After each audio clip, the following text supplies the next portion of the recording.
Hey everyone, it's Kathy. And Paul here with iDulting. We're here to help you navigate the crazy world of adulting.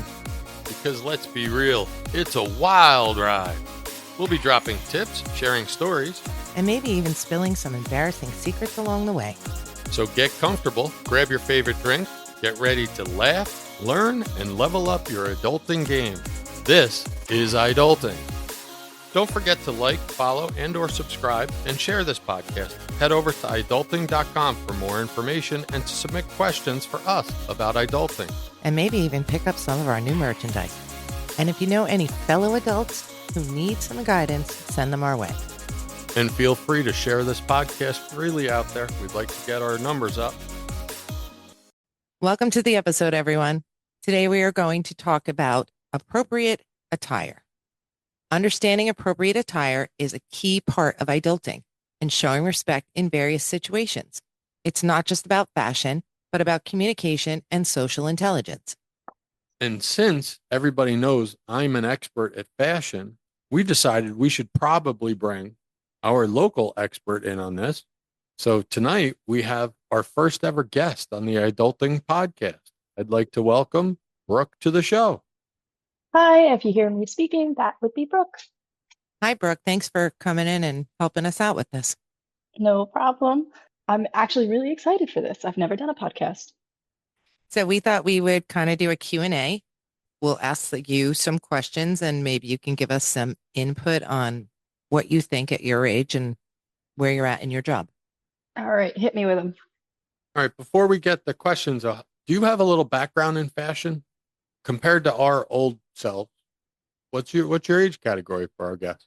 So I am in my mid-20s and I work for a fashion company. So I like to think that I have a decent background in fashion and different forms of attire for different situations. It was part of my job at one point. I was a personal stylist before the role I have now. So hopefully I can input some advice here. Excellent. So our first category, and the question goes, it's about job interview jitters and not being sure what to wear to a job. You've landed an interview for your dream job, entry-level marketing, we'll say, and it's at a tech startup. How do you decide between full suit, business casual, or something more smart casual? Especially if the company's website shows the employees in hoodies and jeans. Like, how do you decide what to wear for them? It's a little bit about what you feel comfortable in, because if you're going for an interview, you want to feel confident, but you have to balance comfort with projecting that confidence. So if it's a really casual tech startup company and your interviewer is wearing a hoodie, it doesn't mean you should be wearing a hoodie, especially not for your interview, but it does mean things like dark wash jeans are acceptable. You can wear nice leather sneakers. I don't necessarily know if I'm supposed to give brand plugs here, but Cole Haan makes a fantastic leather sneaker that you can wear, so that you can dress it up, dress it down. It's a staple in the business world right now, and especially in business casual and tech startups. As far as most of their employees, it's a shoe that I used to sell a lot of. And you want to wear something with a collar, whether it's a nice button down, if you want to go a little more formal. If you're a more formal person and you'll feel confident in that, you wear something like a full-on button down. The bare minimum is going to be a polo of some kind. Like, you don't want to go into an interview in a t-shirt. And it's really, like I said, a nice balance between confident and comfortable in something that casually dressed down. Well, let me ask you, one of the rules I would go with would be, if I wasn't sure, to always go a level higher formality wise, because I could always kind of take something off or wear it a little looser if I wasn't sure. That's just kind of a default I've always gone by. That's definitely still applicable today. You always want to go a little bit more formal than less formal if you're not sure. Hence my standard, like your absolute bare minimum is going to be really nice sneakers or shoes, leather, not cloth shoes. If you're going to go casual, the absolute least casual, like most casual thing you can wear is a dark wash jean, pressed, preferably not picked up off the floor. But if you're genuinely not sure, it doesn't hurt to throw a blazer on. It never hurts to put a blazer on as long as it's fitted for you. Okay, that makes sense to me. All right, so now we're going to talk about weddings. Say you're invited to a summer wedding. The invitation says semi-formal. What does that actually mean for a guest? particularly in terms of color choices and avoiding outfits that may upstage the couple or feel out of place. And also, is wearing white to a wedding still considered in bad taste? Yeah, no, that's 100% still in bad taste. You shouldn't wear white. You shouldn't wear off-white. You shouldn't wear ivory. You shouldn't wear egret. Anything within 5 shades of white is to be avoided unless it's your shoes, especially a summer wedding. You can wear white on your shoes as long as your dress is colorful. As far as things that would be out of place, really heavy fabrics will automatically look out of place. No wool blends allowed unless it's a summer weight wool suit of some kind. Patterns, I mean, it's a summer wedding. You can go really basic and get a pretty floral dress. It's more about the flow of a dress for it to be semi-formal. So a semi-formal dress means there will be no bodycon dresses. You don't want to be wearing a bandage dress to a wedding. That's a semi-formal summer wedding. It just looks a little tacky. It's a little nightclub-esque instead of being almost formal in that kind of feel. And you should usually try to go for longer skirts, not to the floor, but T length is a really good summer formal length. And what about for men?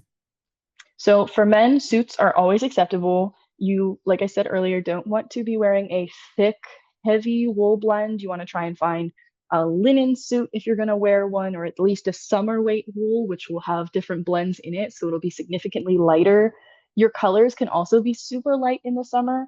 So you can wear lighter greens, pale blues, things like that. And if you're more of a traditionalist, a classic black will never go wrong as long as your dress shirt is light enough underneath. If you're not a suit person and it's a semi-formal event, you can wear a really nice dress shirt. So not something casual. You want to make sure that it's a high quality pressed dress shirt with your slacks and again, leather shoes. There's no reason you should be wearing cloth shoes to anything formal ever. We actually went to a wedding once. We were on a beach, and some of the guests were wearing shorts. And flip-flops. I'd also add that you want to check the destination and make sure you're totally not overkilling or underkilling, you know? But I guess if the invitation says semi-formal, that's not casual. True. Yeah, no, if you're gonna wear shorts to a wedding, it better be a wedding that you were told in advance that it's a casual, like barbecue wedding or beachside wedding. In the specifics of a semi-formal, there really shouldn't be any shorts unless you're really pushing the fashion envelope and that's who you are and you're wearing a short suit. So there are suits mostly for women that are blazers, usually with really fun, delicate embroidery on them, and then pleated shorts. And they're usually about mid thigh. Some of them can be really cute, but that's definitely pushing that fashion envelope. You have to be somebody who enjoys it in order to pull that off. So let's shift gears a little bit. You're attending a funeral for a friend's family member. Beyond the obvious, no bright colors, what are some subtle considerations for respectful attire? So, some things you want to consider when you're going to a funeral is that they're not casual affairs.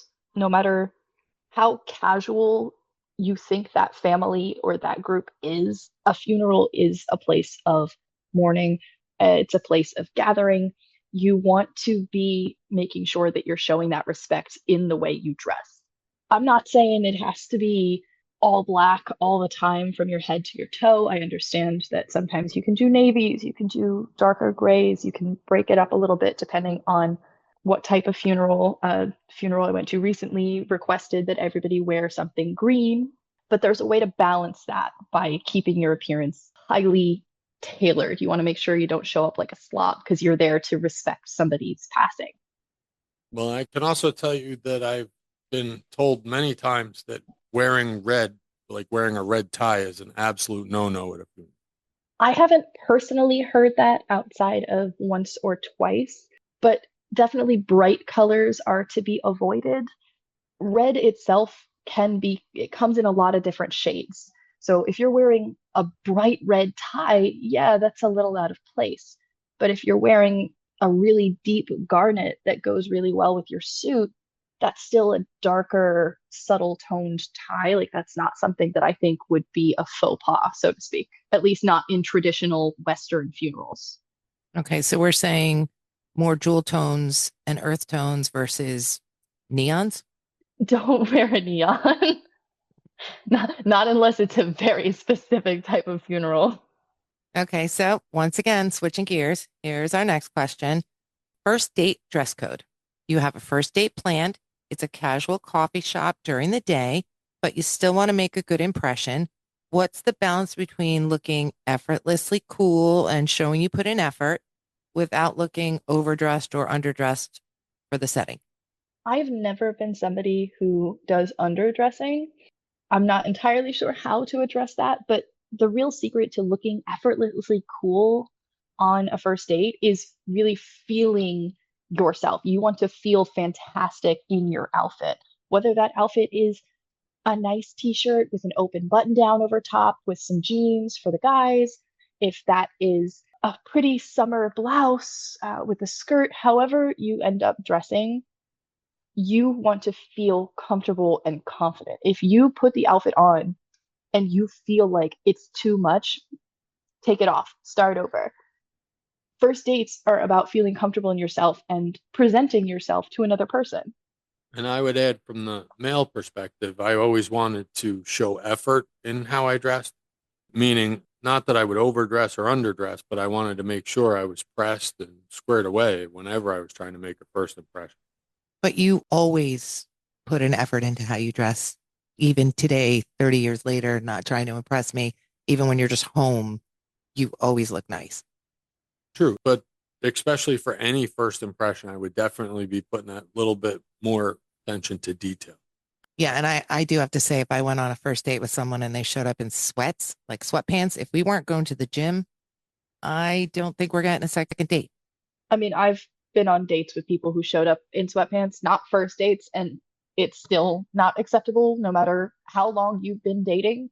If you're going on a date and leaving the house, the sweatpants stay home.